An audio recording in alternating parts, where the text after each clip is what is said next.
देखिए, नवाज शरीफ साहब की एक पुरानी कंसिस्टेंट पॉलिसी है कि इस खित्ते के अंदर इंडिया और पाकिस्तान को अपने तनाज़ात बातचीत के ज़रिए हल करने गई। पाकिस्तान को समझ में आ गया कि भारत से दुश्मनी कितनी महंगी पड़ेगी। अब पाकिस्तान को साइड कर ब्रिक्स देशों ने पाकिस्तान को जोरदार झटका दिया और न संभले झटका ऐसा कि चीन भी उसका साथ छोड़कर भारत के साथ हाथ मिला रहा। और पाकिस्तान की जहां तक बात आती है तो कांग्रेस और बीजेपी जो है वो इंडिया के अंदर तो बड़ा फर्क होगा, लेकिन ये याद रखना चाहिए कि कांग्रेस शो मारती है कि 1971 में कांग्रेसी लीडर ने पाकिस्तान के दो टुकड़े किए, पार्टीशन कर। हालात की मौजूदगी में आपको गलतफहमी क्यों है कि इंडिया आपके साथ जो है वो मुज़ाकरात करे और वो भी कंडीशनल?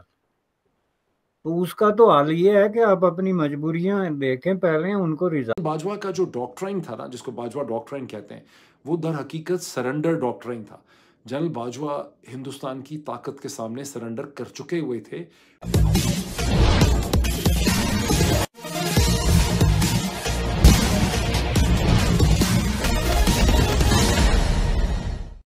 पाकिस्तान ब्रिक्स की सदस्यता हासिल करने के लिए बड़ी उम्मीद लगाए बैठा था।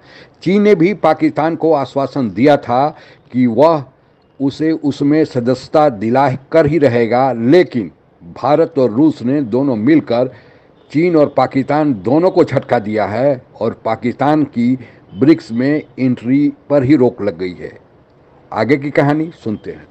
पाकिस्तान जो आतंकियों को पालता है, दूसरे देशों में हमले करवाता है, उसकी ख्वाहिश फिर से अधूरी रह गई। पाकिस्तान को समझ में आ गया कि भारत से दुश्मनी कितनी महंगी पड़ेगी। अब पाकिस्तान को साइड कर ब्रिक्स देशों ने पाकिस्तान को जोरदार झटका दिया और बता दिया कि भारत के सामने उसकी कोई औकात नहीं। अब न सिर्फ एशिया बल्कि पूरी दुनिया में भारत की नीति से पहले पाकिस्तान को एक के बाद एक बड़ा झटका लग रहा। झटके भी ऐसे ऐसे पाकिस्तान संभाले न संभले। झटका ऐसा कि चीन भी उसका साथ छोड़कर भारत के साथ हाथ मिला और अब मिस्र, इथियोपिया, ईरान, सऊदी अरब और संयुक्त अरब अमीरात ब्रिक्स समूह के पूर्ण सदस्य बन गए हैं। वैसे जानकारी के लिए बता दें कि ब्राजील, रूस, भारत, चीन और दक्षिण अफ्रीका पहले से इसके।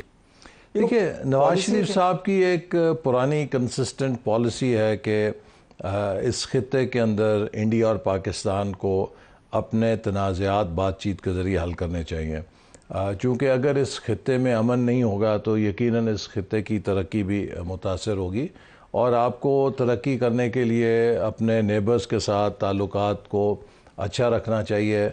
उन्होंने हमेशा से कोशिश की और आपको याद है ऐलान लाहौर, जी बिल्कुल, उनका एक बड़ा हाई पॉइंट था जब भारत के वज़ीर आज़म वाजपेयी, जब हमने एटमी धमाके किए उसके बाद लाहौर आए और मीनारे पाकिस्तान पे खड़े होकर उन्होंने कहा कि अब पाकिस्तान एक हकीकत है, हम इसे तस्लीम करते हैं। आपकी डिप्लोमेसी का हाई पॉइंट था, लेकिन एस्टेब्लिशमेंट के साथ आपका लो पॉइंट भी था, उसके बाद शुरू हुआ। उसके बाद फिर जो कारगिल के वाक़यात हैं उसने फिर धचका लगाया। पॉलिसी अंडरस्टैंड कि वो और पाकिस्तान की जहां तक बात आती है तो कांग्रेस और बीजेपी जो है वो इंडिया के अंदर तो बड़ा फर्क होगा, लेकिन ये याद रखना चाहिए कि कांग्रेस शो मारती है कि 1971 में कांग्रेसी लीडर ने पाकिस्तान के दो टुकड़े किए, पार्टीशन कर। एक नेचुरल इंस्टिंक्ट होता है लीडरों का कि वो एक्सटर्नलाइज करें, क्योंकि उससे उनको ये लगता है कि घर के अंदर अपने मुल्क में लोग उनके साथ, इवन जो उनके साथ नहीं है, जब मुल्क का मसला आएगा तो वो उनके साथ मिल जाएंगे। तो मेरा ख्याल है पाकिस्तानी को मोहतात रहना चाहिए। लेकिन एक मैं जरूर ये चीज कहूंगा कि ये जो खुशी और उम्मीद एक तरह से पाकिस्तान में बड़ी वाज़ेह, आपकी प्रेजेंटेशन में भी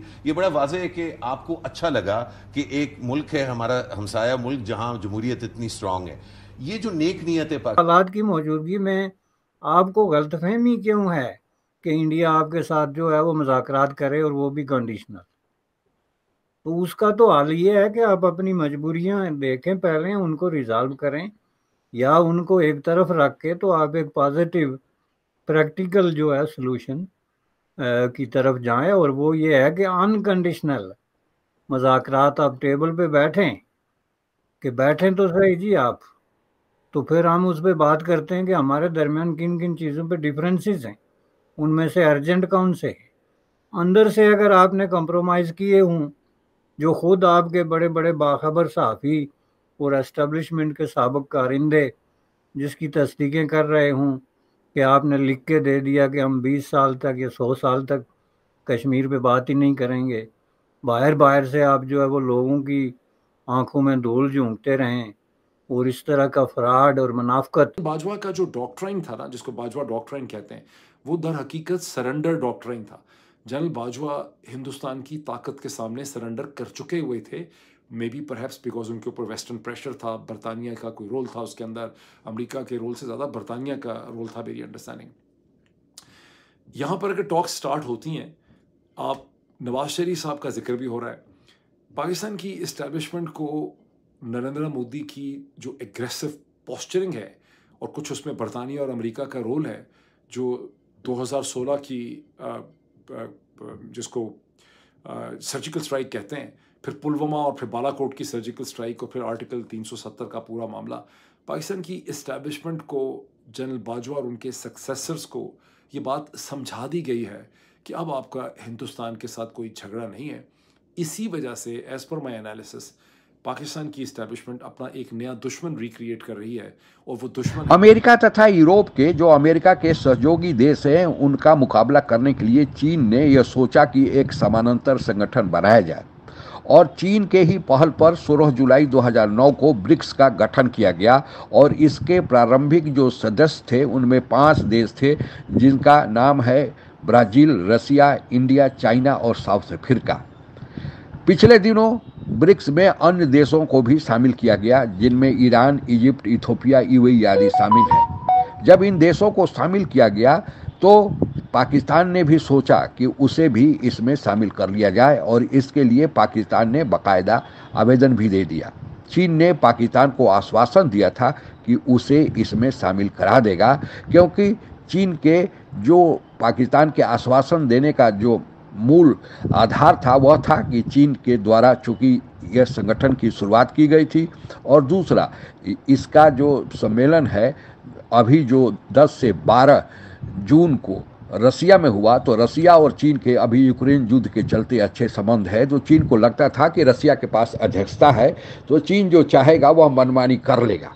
लेकिन भारत ने ऐसा अड़ंगा लगाया कि चीन और पाकिस्तान दोनों के आशाओं पर पानी फिर गया और पाकिस्तान उसमें शामिल न हो सका।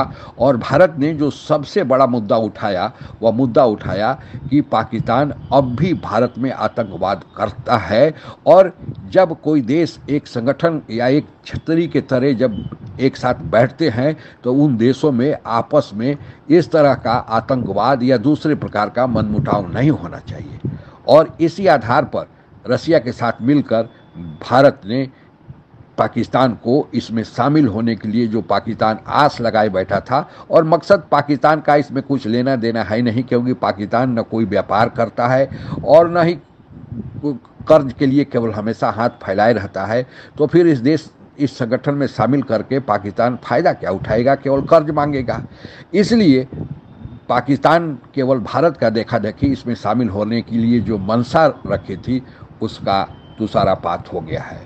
भारत अब जितने भी अंतर्राष्ट्रीय संगठन बने हुए हैं, चाहे वह अमेरिका या उसके सहयोगी देशों का है या फिर चीन और रूस के साथ जो भी संगठन है, उन सब में भारत, दोनों तरफ भारत इसमें बराबर का हिस्सेदार है। और इसी को ही गुटनिरपेक्षता या फिर आज की तारीख में स्वतंत्र विदेश नीति कही जाती है कि भारत किसी पर डिपेंडेंट नहीं है।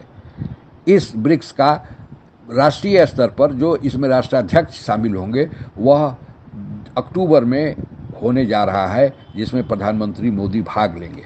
अभी जो सम्मेलन हुआ उसमें विदेश सचिव स्तर की बैठक हुई और इसमें नए देशों के नामों का चयन होना था, ताकि इन शॉर्टलिस्टेड देशों के नामों को जो सम्मेलन शीर्ष स्तर पर जिसमें राष्ट्राध्यक्ष भाग लेंगे अक्टूबर में होगा, उस पर उसकी मुहर लग जाए। लेकिन पाकिस्तान लाख प्रयास हुआ, कुछ भी नहीं कर पाया और चीन भी देखता रह गया। भारत विरोध का क्या खमियाजा पाकिस्तान को भुगतना पड़ रहा है अब सामने आ गया है। आज के लिए बस इतना ही। जय हिंद। आप अगर हमसे जुड़ा रहना चाहते हैं तो कृपया मेरे चैनल को सब्सक्राइब करें तथा बेल आइकन भी दबा दें, ताकि नई वीडियो की जानकारी तुरंत आप तक पहुंच जाए। धन्यवाद। जय हिंद।